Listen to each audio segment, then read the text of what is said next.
नाथ संबोधित कर रही हैं। नमन करते हुए मैं आप सबका हृदय से अभिनंदन करता हूं, आप सबका स्वागत करता हूं।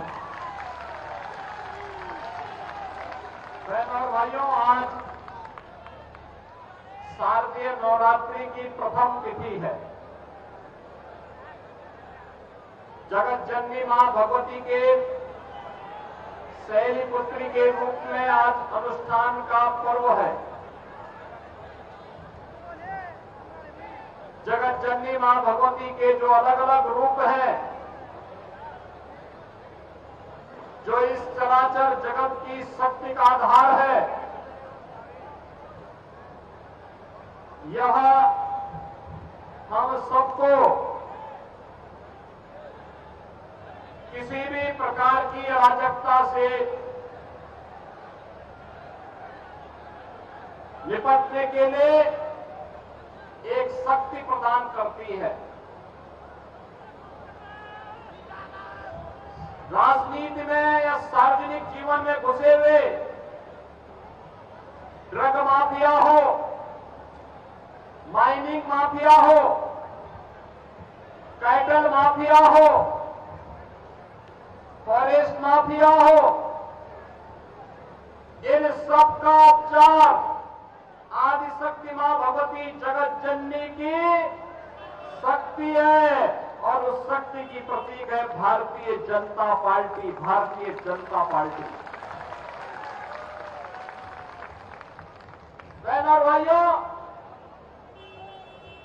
मैंने अपने पहले संबोधन में आपसे राम राम के संबोधन के साथ अभिवादन किया था। याद करिए, अभी आपके प्रत्याशी पंडित राम कुमार गौतम जी ने भी आपसे यही कहा, राम के बगैर भारत के अंदर काम नहीं चल सकता। राम हमारे रोम रोम में है, रग रग में है, हमारे प्राणवायु हैं, राष्ट्र के प्रतीक हैं। लेकिन हमारे मर्यादा पुरुषोत्तम प्रभु श्री राम 500 वर्षों तक उन्हें उनकी जन्मभूमि पर, वहां पर जन्मभूमि पर प्रभु राम को विराजमान करने से वंचित किया गया। इसका अपराधी कौन है? जब देश गुलाम था, बहनों और भाइयों, उस कालखंड में हम मान सकते हैं कि उस कालखंड में जब देश गुलाम था, हम मान सकते उस कालखंड में मुगल नहीं चाहते थे, अंग्रेजों का शासन आया, अंग्रेज भी नहीं चाहते थे। लेकिन 1947 में भी देश आजाद हो गया था, कांग्रेस के हाथों में सत्ता आ गई थी। देश में भी और उत्तर प्रदेश में भी सर्वाधिक समय तक कांग्रेस को शासन करने का अवसर प्राप्त हुआ था। लेकिन बहनों और भाइयों, राम मंदिर की समस्या का समाधान करने की बात तो दूर, राम मंदिर के निर्माण में बाधा पैदा करने का कार्य ही कांग्रेस ने किया था। और इसीलिए मैं बार बार कहता हूं, इस देश के अंदर लड़ाई साफ है। एक तरफ राम की संस्कृति को मानने वाले लोग हैं, दूसरी तरफ रोम की संस्कृति पर विश्वास करने वाले लोग हैं। हम राम भक्त, राम की संस्कृति पर विश्वास करते हैं और कांग्रेस के लोग, जिन्हें राम जन्मभूमि पर प्रभु राम लला के 500 वर्षों के बाद विराजमान होने का कार्यक्रम अच्छा नहीं लगता।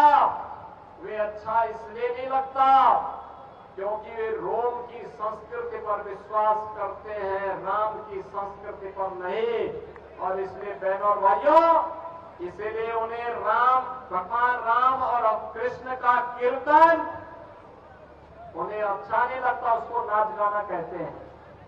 जागी रही भावना जैसी, प्रभु मूर्ति देखी बिन तैसी। इन्होंने भगवान राम के प्रति जिस प्रकार के शब्द कांग्रेस कह रही है, यह कांग्रेस के भ्रष्ट होने का सबसे बड़ा प्रमाण है। बहनों और भाइयों, अयोध्या में 5 सदी के बाद, 500 वर्षों के बाद अगर यह पवित्र तिथि आई, जब 22 जनवरी 24 को प्रधानमंत्री मोदी जी के कर कमलों से रामलला का विराजमान हुआ, तो इसमें भारत की न्यायपालिका की ताकत का एहसास तो देश और दुनिया ने देखा ही, लेकिन साथ साथ बहनों और भाइयों, साथ साथ डबल इंजन की सरकार बड़ी से बड़ी समस्या का समाधान कर सकती है, यह भी साबित होता है। याद करिए, आपने 2014 में मोदी जी को आशीर्वाद देकर के प्रधानमंत्री बनाया।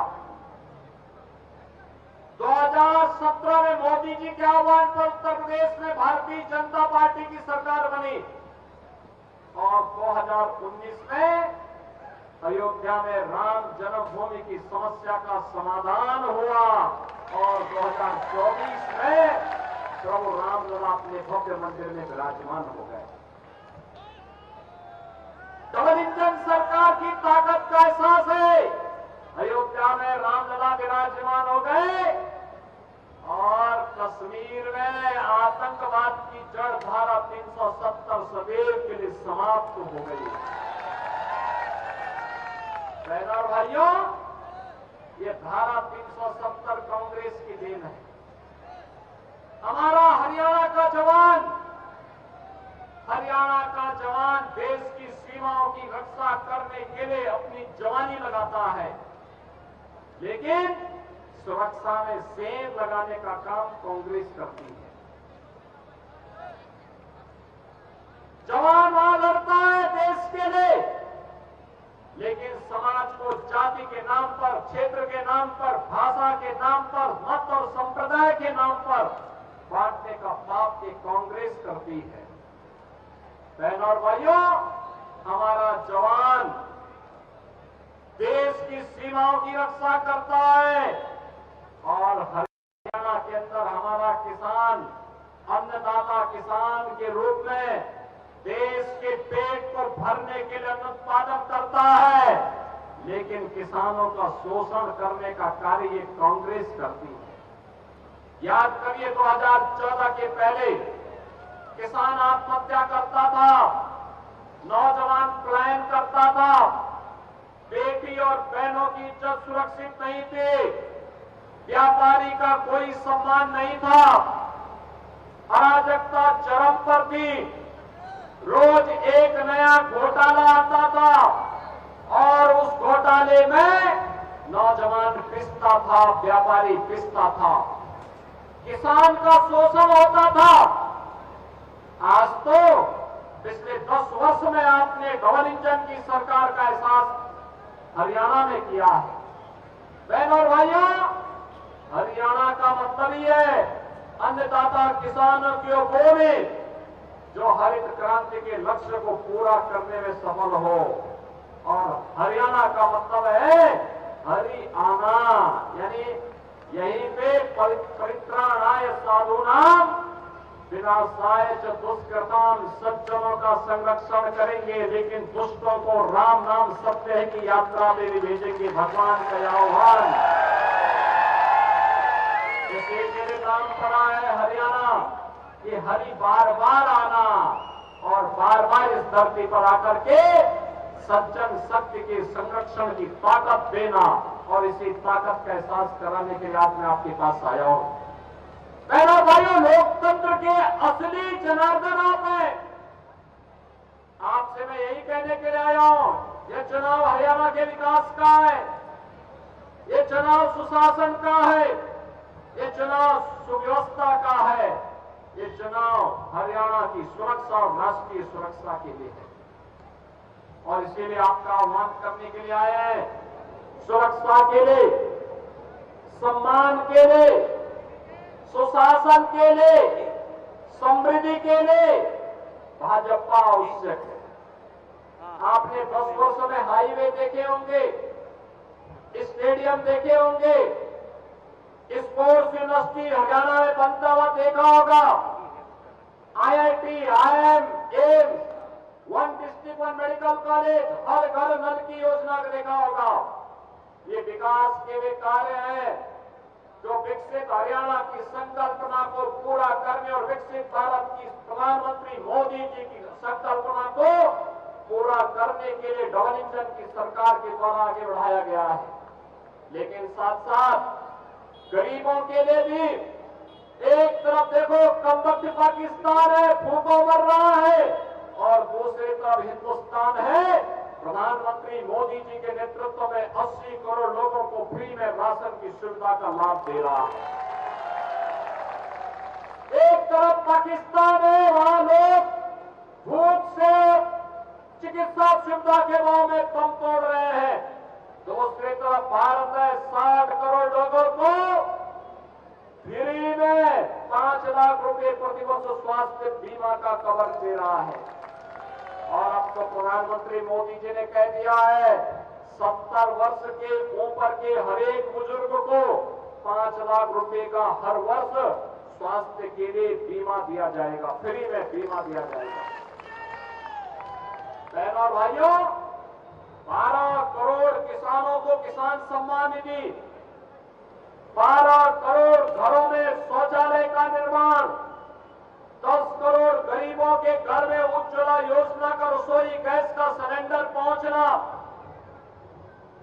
एमएसपी 24 चीज पर एमएसपी का लाभ अन्नदाता किसानों को देना, 4 करोड़ गरीबों का मकान बन जाना, प्रधानमंत्री आवास योजना में आवास बन जाना, यह गरीब कल्याणकारी योजनाओं का लाभ आज समाज के हर एक तबके को किस रूप में प्राप्त हो रहा है, इसका एहसास ये डबल इंजन की भाजपा की सरकार ने 10 वर्ष के अंदर कराया है।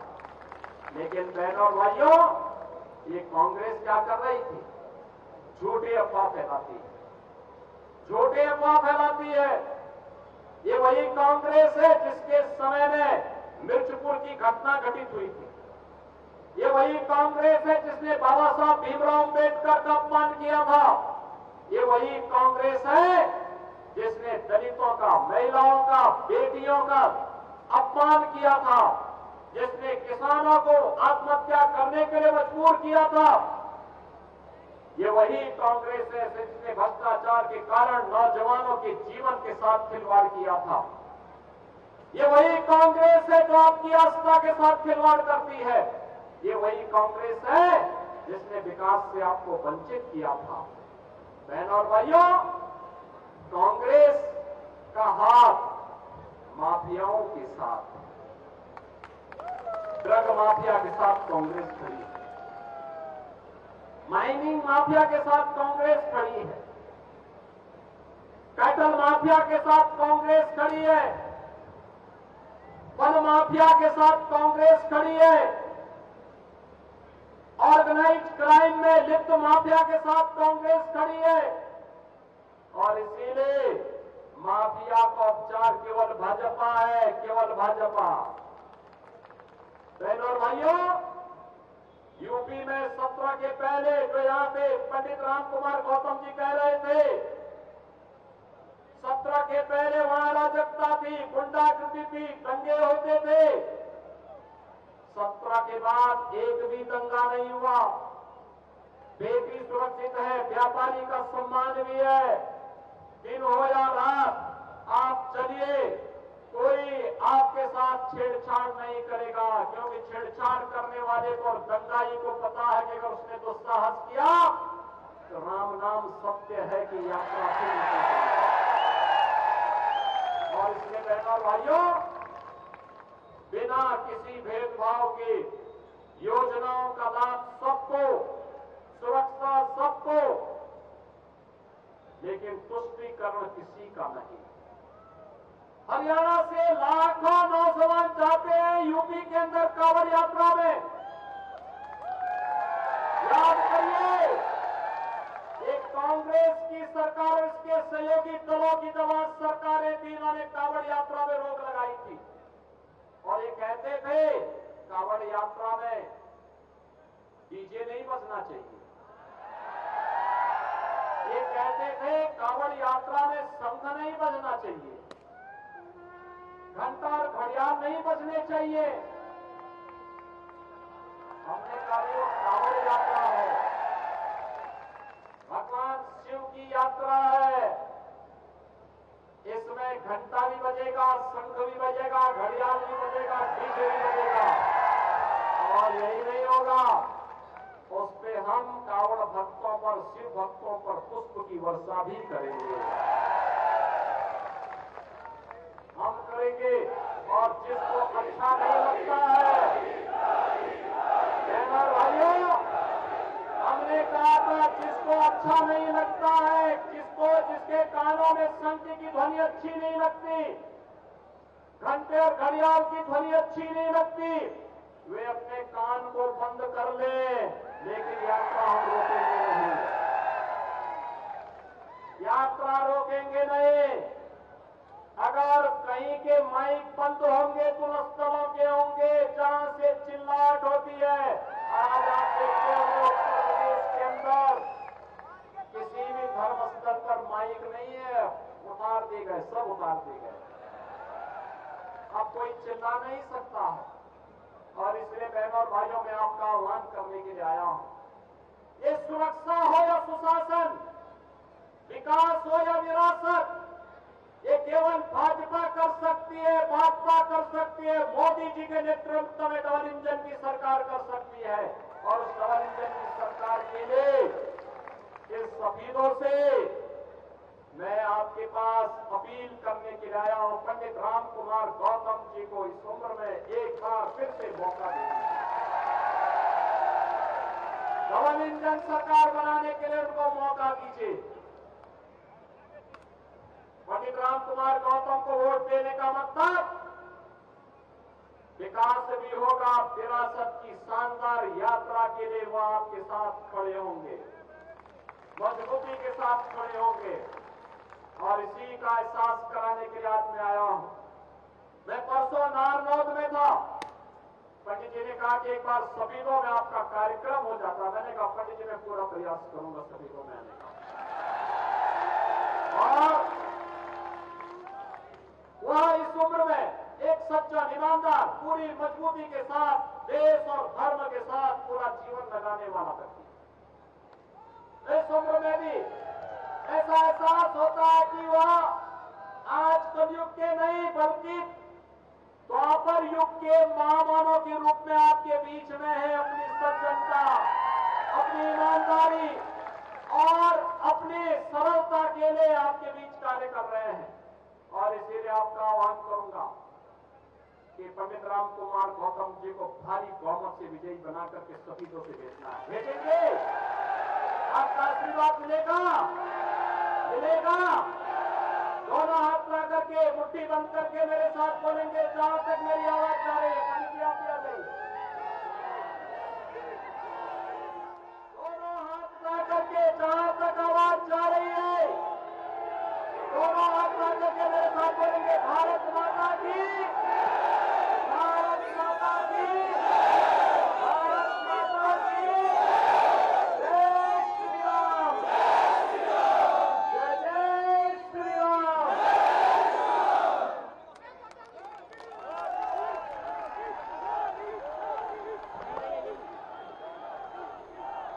जय श्री राम के नारे के साथ सीएम योगी आदित्यनाथ अपनी वाणी को विराम दिया। इसी के साथ अपने प्रत्याशी पंडित राम कुमार गौतम के लिए यहां पर वोट करने की अपील करते हुए नजर आए।